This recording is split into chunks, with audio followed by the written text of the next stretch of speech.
Clerks is a film that was written and directed by Kevin Smith. Pretty much anybody who's anybody knows what this movie is or has seen it multiple times.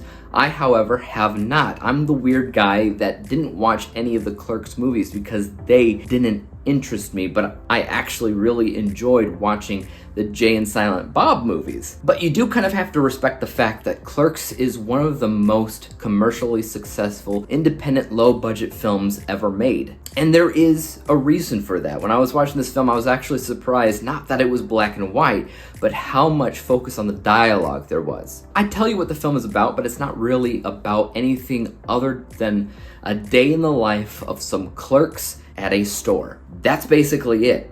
That's the ins and outs of it. There is no real narrative. There is no real plot of any kind whatsoever. It's just a day in the life.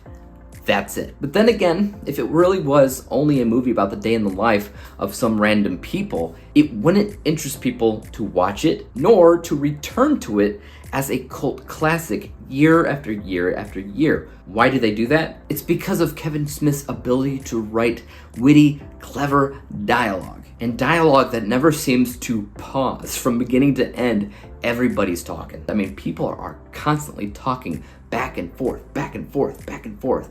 Not unlike a theatrical play, not unlike the woman who created the Gilmore Girls show or The Marvelous Miss Maisel. Same exact thing in both of those shows where it's just constant talking back and forth that doesn't seem entirely realistic, but it's kind of hard to look away from. Same thing here. That's the main thing that catches your eye, is how these people talk, what they say, and how they act when they say it. Another reason why people come back to this movie over and over again is these characters that are introduced in this film and go on to revisit their roles in a bunch of other movies that were written by Kevin Smith that take place in the same universe, I guess. Not only just Jay and Silent Bob, but like every other character in the film basically shows up in other movies. Movies like Chasing Amy and Dogma and stuff like that. Movies you don't typically automatically connect to the Clerks film. I honestly think that's really smart and original and a lot of fun. How about comedy? Is the film funny?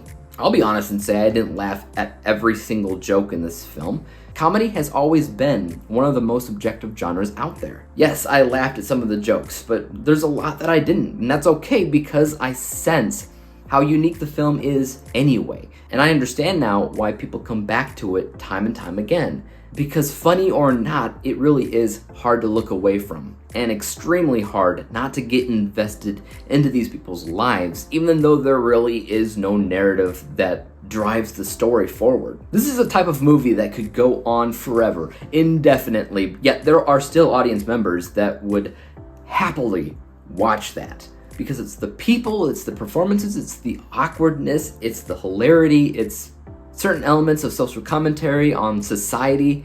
One of the things that made me laugh about it was the fact that it would often make fun of how customers can be in retail or convenience store locations, basically. How weird they can be, how rude they can be, how stupid they can be. And in return, it also comments on how the store clerks often respond to that behavior. Like a lot of times it's just all talk. And this movie really is all talk.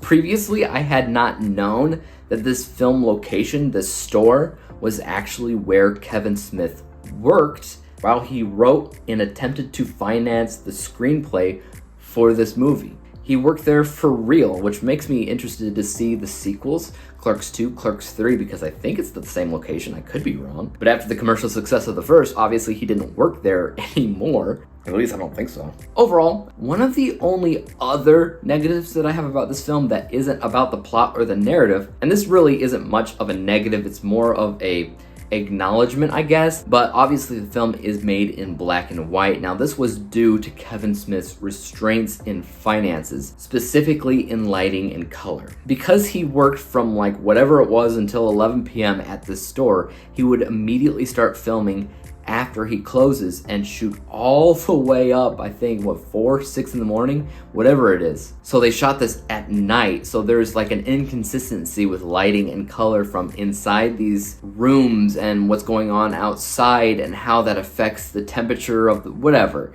It wouldn't look as good in color than it does in black and white, and that is why it's black and white. It's not an artistic choice that was made. Once I discovered that, I stopped complaining so much about it, because when it comes down to black and white, I enjoy it, but usually only when it is an artistic choice. Because you can usually tell. This just looked randomly gray. That is because it is randomly gray. And heck, you can't really complain about it because it is widely known to be this black and white random indie film. But obviously they probably wanted to make it color, hence the rest of the films in the franchise being color, I think. Pretty sure. Giving this a score, I would say B+. It's certainly decent. It's not in A territory, but it certainly has the elements of something that is very memorable and very well done. I would have said back in the day is enough to further this guy's career, and it did. The movie is good. It's definitely something that I recommend if you haven't seen it. It took me forever to watch it for the first time. But hey, it's never too late. There's something about this film specifically that feels timeless. While I could tell based off of some, choices made in fashion and VHS tapes and everything that the film does not take place in modern day, it still feels like it could. And I think that's the human element of it. It feels like real interaction, which is pretty cool. Anyways, guys, let me know your thoughts about this film in the comment section down below if you've seen it. Are you a fan of it? And also, what movie is your favorite film in this Kevin Smith Askew-universe or whatever it's called? Leave your thoughts in the comment section down below. As for YouTube, you guys know what to do. Hit the like, subscribe button, and bell to be notified when I come out with my next review. And until then, peace out.